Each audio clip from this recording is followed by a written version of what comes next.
Speaking to RT News, the professor of politics and international relations at the University of Kent claimed the former Prime Minister might even be one of the unintended architects of the Brexit vote.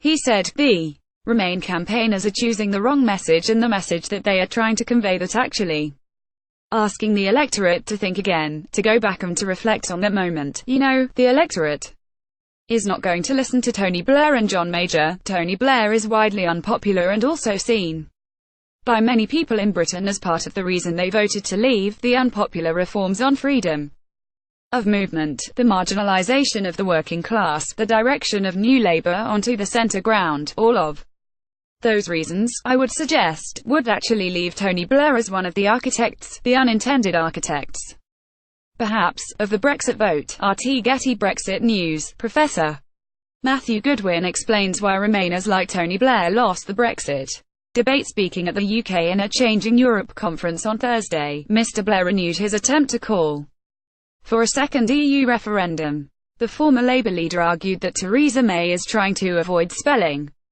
out the detail of her plans until we are irreversibly out of Europe. Mr Blair said Parliament will have the chance to change the direction of the process by legislating for another referendum on the terms of the Brexit deal. The ex-PM added, "People say that there will be disillusion if Brexit doesn't happen.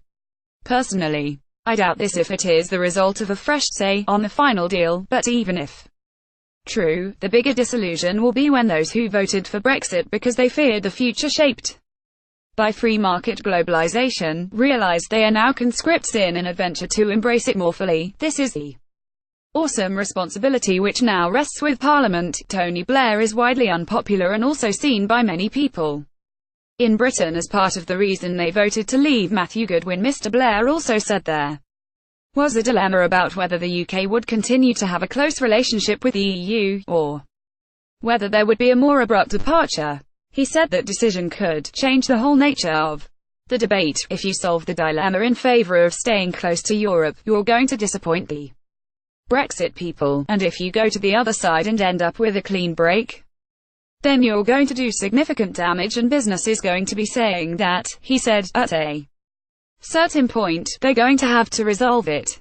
The moment that happens, you're able to see what Brexit really means. He added, "What I'm really saying is, it's such a momentous decision, let's reconsider when we see the deal. If we go ahead and leave, that's okay.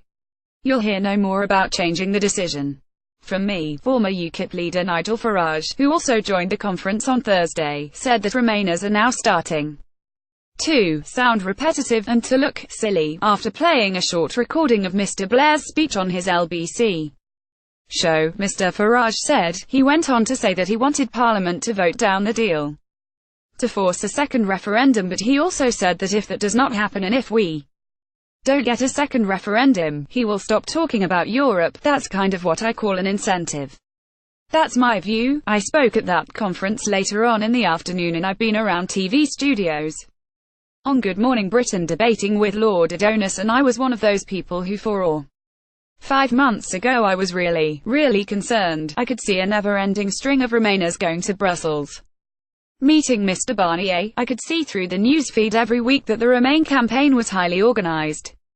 They even started their own newspaper last year, and I was really getting fearful that a second referendum may well be forced upon us. But you know, today, sitting next to Adonis and appearing on that stage after Tony Blair, I began to look at people calling for a second referendum, and I've become to think, you know what, they're actually not only sounding repetitive, they're looking a little bit silly.